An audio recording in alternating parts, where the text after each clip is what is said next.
Hello and welcome to this episode of Speak PR. This is the podcast for business owners and leaders who know they've got value to unlock in their own organizations and are just looking for creative and low-cost ways to do that with their audiences. And today, I'm delighted to be joined with Nazi Hamidi, who's based in Atlanta. Nazi, welcome. Thanks, Jim. Happy to be here. Now, Nazi, you and I have met because you're a former client actually at a big industrial company in America looking to build the brand in China. Now, tell us what you're doing now. Well, I am headed back into corporate America, going to be head of marketing for a large chemical company. But we've been working together recently on a few of your clients who have been trying to bring their brands from Asia Pacific to the US. And we've been chatting and you've been sharing some really interesting things. One of the conversations has been around trust and trust in the media. So wanted to share with our listeners the view of how perceptions have changed of the media in America. Yeah, it's really interesting. You can turn on the television here in the US and it doesn't matter what channel you have on. The news, the evening news will run the same stories, the exact same stories with the same message points. And there have been numerous polls, regardless of political affiliation or the political party that you support, that most Americans right now do not trust the media. And part of that, it has to do with the same message that gets delivered. I think that this lack of trust spans more on political views than it does business views, but sometimes it spills over into do we or do we not believe what's happening with the U.S. economy. Media relations is a fundamental part of a strategy to engage with the audience in America. Does that mean that the mainstream media that might have been, a trusted platform is not being used by businesses? I mean, vertical trade media might be, but are people then shying away from the sort of editorial opportunity on CNN, for example, or CNBC or Fox? Well, I think people are shying away from, trying to politicize their business. And you've seen probably some of U.S. companies take a stance. And what's happening is, some companies will come out and say something very positive about, we support Black Lives Matter or, ending police brutality, things like that. But the consumer and their customer and their employees will look for action, not words. And that's been highly criticized that, companies come out and make these grandiose statements, but then they don't change their behavior. From an editorial standpoint, though, I do see businesses still trying to, in their niche, in their industries, promote editorial, because that in itself, their technology, their process, their products, and what value it brings to their customers, especially in B2B, that is generally, not political. A lot of those companies don't pay attention too much to social media and haven't been tapping into the potential to grab their customers' attention using social media. The message then seems to be it's kind of business as usual for businesses in America, or even like British companies, for example, trying to get into America, especially with Brexit on the horizon. So is the economy then still motoring ahead, and what we're seeing in the news is just kind of soundbite, but the general business environment is still a positive one? Well, and this gets back to the trust or lack of trust that Americans have in the media. So, Americans are very motivated right now to bring the economy back. In March when COVID hit and everything went into lockdown, there were, tons of people lost their job. And then, slowly we started to come back. And I've read that and heard numerous sources that in the last, in August, 1.4 million jobs were brought back in the US. And so it took the unemployment rate down from something like over 10% to just a little over 8%, which is a huge move in 1 month. I think most Americans are very motivated to get their jobs back, get the economy rolling, and be able to make money. And what's really interesting right now is, absent any stimulus that the government is providing, to through unemployment relief and so on, because of COVID, there's this, phenomena happening where interest rates are so low. So you have, a good portion of the U.S. Economy refinancing their homes. And that could mean as much as, an extra $500 a month for some families just from purely refinancing. So, the consumer is going to be in better shape, right? Because of that. The businesses are making products again, right? And creating new jobs. And so these two things together are really good for our economy, in spite of maybe uncertainty because of the election. And then what about some of the issues around sort of trade and international trade? If it's a foreign company wanting to work in America or sell its products in America, any advice about positioning? I think now is a good time to try to do business in the U.S. There are many entrepreneurs who are looking to provide value to entire segments, and there are entire manufacturing segments who had their supply chain largely anchored on China. And as you know, there's quite a bit, happening in our government with trying to shift things back to, being either being made in the USA or being just less reliant on China. So if another, foreign country, foreign manufacturer can come into play for a U.S., company as offering an alternative to China, I think this is definitely a good time to be looking at that. And if a company's working on sort of getting more business in America, how would they do it? In the past, for example, we would ship equipment in the music industry to New York and go to a trade show, and then work with the print publications. How has that changed? Well, I think that some of those activities are still happening. It's just virtual. And this is where the power of your network comes into play. And you have to have, either a sponsor, a distributor, or some connections into the US market. And so what I would do is if I were a European or Asian company trying to get into the US market, I would position myself with partners. I would try and get some media coverage.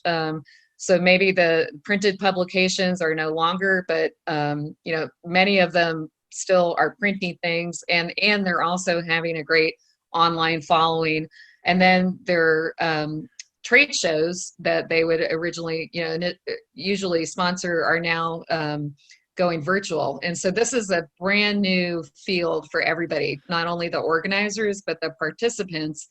And at least where I come from in the industrial manufacturing world, that's very B2B, those trade shows were invaluable to identify new customers, to further solidify relationships with existing customers, to launch new products.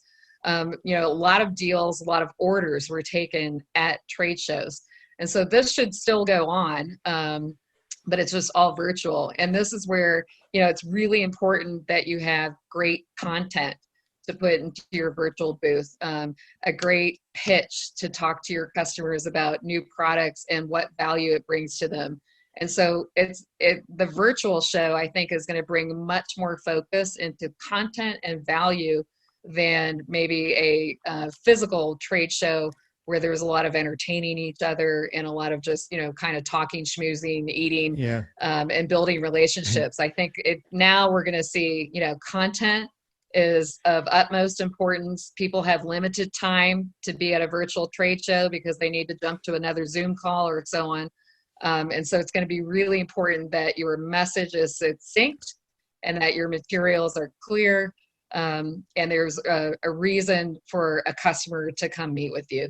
Yeah, and it used to be that, the size of your trade show booth gave sort of an impression of the quality and scale of your company, wasn't it? I remember the bigger the booth. But now everyone's, in a way, got the same real estate to play with, haven't they? They've got the same screen size. Exactly. And no longer are there these things that are, 2-story monstrous booths in And only if some executive or are a really big customer do you get invited to the second story where they have the really good drinks. That's not going to happen anymore. So, what would be some of the sort of hallmarks? You mentioned quality. What would be some of the hallmarks of great quality? So yeah, it's depending on the virtual show and how extensive their tools are. You're going to be somewhat limited.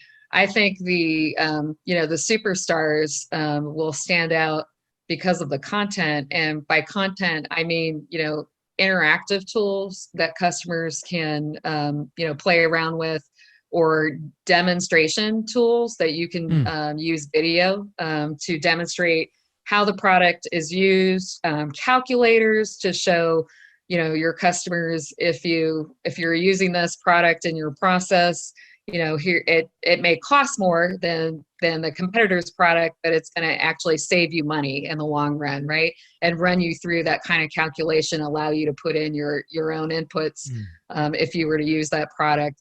I think it's those kind of show me visually, show me with a demo, show me a video of something that catches my attention, and something that shows that you can respond quickly, you can produce quickly, you can save me money. I think there's especially in this economy where everybody's trying to get back to the growth path that we were on, better than GDP. I think customers are still very interested, at least in B2B, in saving money, right? How can I produce more by using less? How can I produce more by using less energy? All of those things are very important, and being able to visually show that, videos, calculators, demos, those are the kinds of things I think that will catch customers' eyes. And then what about the old thing was, the personality of the salesperson on the booth? There used to be the sort of the meet and greet. How do you think people can build a personality at the trade show? Because the rest is the great sort of marketing pitch, but then there has to be someone to come in and kind of close the deal. How are they going to do that, do you think, in the virtual trade show situation?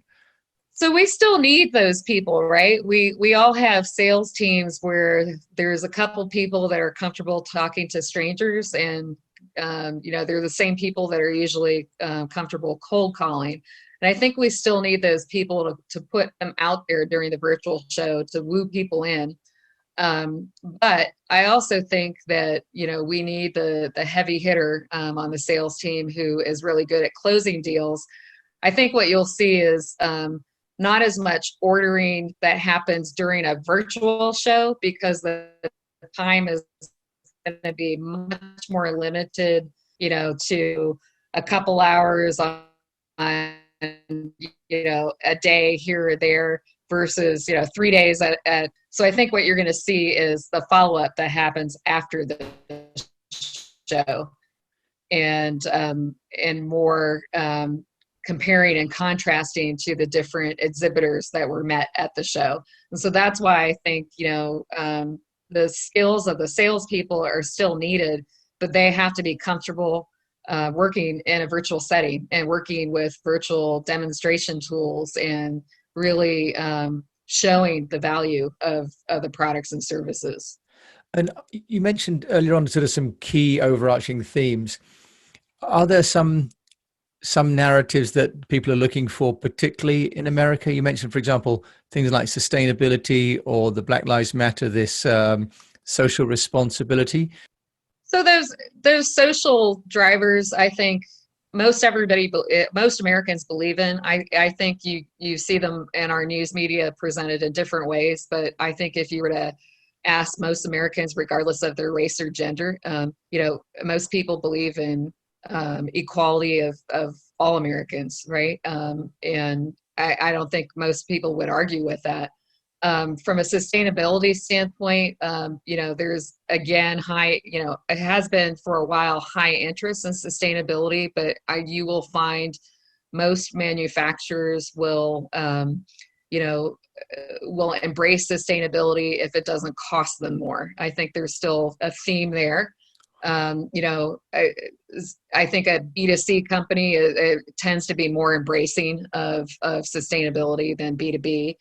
But the real theme is let's just get the economy going and let's get back to business and let's get our lives, back to normal. And I think many parts of the U.S. are very comfortable, doing their normal, personal and business routine, but just wearing masks, right? And doing their best to social distance. And unfortunately, in other parts of the U.S., it's not like that. It's still very, very hands off and work from home. But I think, most Americans are just want to get the economy, going again. And that's a huge thing. And most Americans are looking forward to the election being behind us. Like, let's get that all out of the way and get it figured out and over with. And let's get back to business. Okay. And so the view is that the election will be sort of an interruption, but won't fundamentally change the American economy. Is that the view? I think there's different theories on whether it'll change the economy. But I mean, what we're seeing right now is we're starting to create more jobs.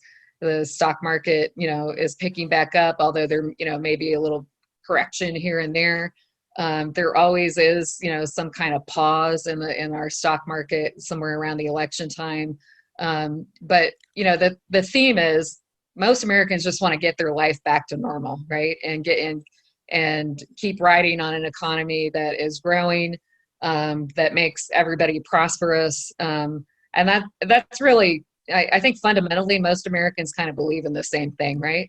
Let's make a great place to live and work, and let's leave a place that's better for our children. And it sounds as though, coming all the way back, that one of the initial sort of instruments of that message was the media in America, and that seems to have really suffered probably an irreparable harm to its own reputation. Yeah, I think mainstream media is really has a cloud over it right now, but I would separate that from maybe where you and I are used to working with, the business media. Publications that are industry specific and different than the CNNs and Fox News and so on. But yes, mainstream media really has a big cloud over it, and social media has added to that. And I think if you ask most Americans, they don't know what to believe. They just don't believe everything that is in mainstream media. Okay, so it's actually an opportunity then for brands to build their own community and their own loyal following directly. Absolutely. There is plenty of opportunity for that.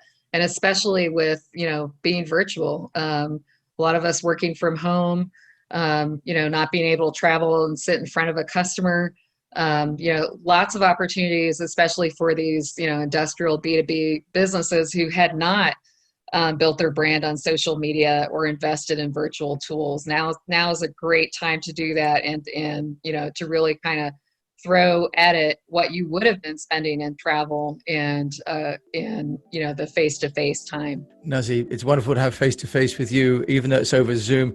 If people want to find out more about you, how can they find you? Well, I'm on LinkedIn, Nazi Hamidi, and I am also doing a little bit of consulting, working with Jim at East West PR, and soon to be working as head of marketing for a large chemical company. So looking forward to that. Nazi, it's been a pleasure working with you, even for the briefest of time we've been able to do that. So thank you for joining me today on Speak PR. Thanks, Jim.